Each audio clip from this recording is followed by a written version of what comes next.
Well, hello there, fellow crafters. Once again, this is DM Blairwolf, and I'm going to show you something. I'm not sure if you've ever seen it before or if you've ever heard of it, but these are my Hirst mold floor tiles, the 1 inch by 1 inch by 1 inch by 1 inch equaling 2 square inches. Well, as you can see, they're pretty square. I couldn't do that by hand for every one of these. That would just be, what's the word, insane. But for 32 of these, I came up with something to make them square. Now, I've seen online people who get wood cut at Lowe's and make jigs and things to square their tiles, and that's really cool. I mean, I guess if I was doing things on a much larger scale or whatever, but I'm always that guy. Remember, if you remember correctly, the guy who's trying to get more bang for his buck. As you remember from my video on taking hot glue and recycling it and making it into molds. Well, if you're into Hirst and you want to square your tiles and you don't want to go to all that trouble, there's something I think you'll benefit from. One of these. This is a square. I made this out of Legos.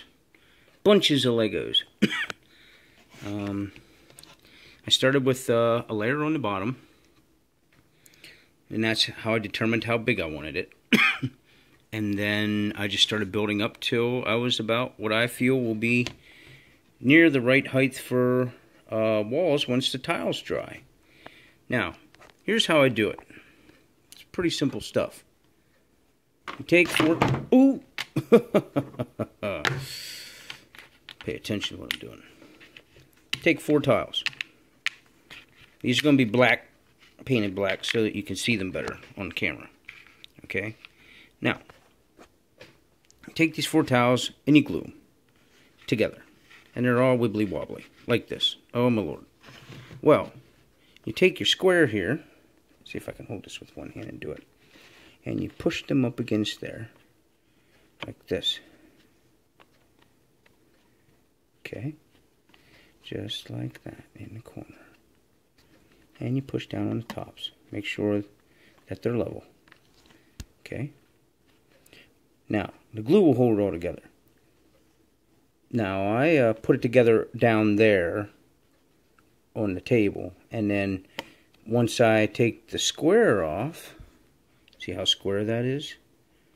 Then I slide it over to wherever I want it to be over there. So basically, I do it down here on this table, okay? And I square it up, and then I slide it up there. And then I come back here, and I glue it all up, and I do it again. And then I slide it down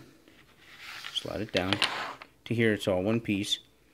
Then I resync it all up again down here, because it's still pretty well together, but you just resure it and then slide it into place up here to the next one. See why I made these black, so you would see the difference. Now you could do this with the 1.5 by 1.5 inch tiles.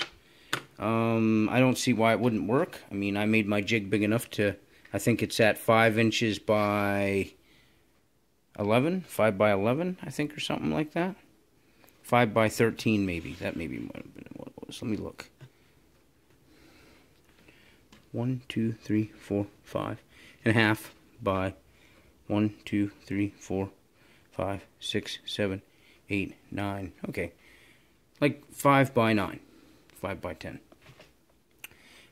So I hope this helps. I mean, I got these Legos from a friend, like I said, but you could get these from your kid, and you know, if you got some kids, or go to a yard sale and you see a box of Legos, and you can be like, oh, because they don't all have to be the same color. It's just my friend just happened to have enough in the box that they were all one color, and I kind of like the fact that it was red, because it makes like the white pop out better when you're doing it, squaring them up. Now, when these dry, I'm going to put walls on them.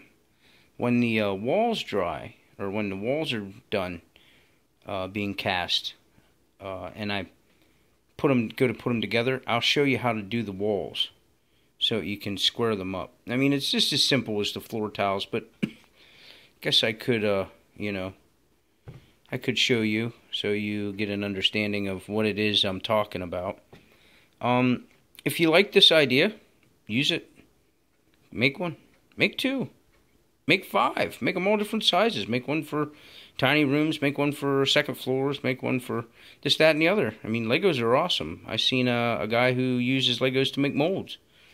So, you know, they're there for creativity and to make your brain, the gears turn, you know. That's why we give them to kids. And we can use them as adults. There's no reason why we can't take these things and make them into tools. So I did a whole bunch of those tonight. If I'd have had to do all those by hand and would have had to have shored them all up, they would have just looked horrible. I know the ones I started with, the ones over here on this table, I did all those by hand, and they were the just a couple, like, they were singles. I mean, I showed you in a video before. And they're not square, they're not shored up.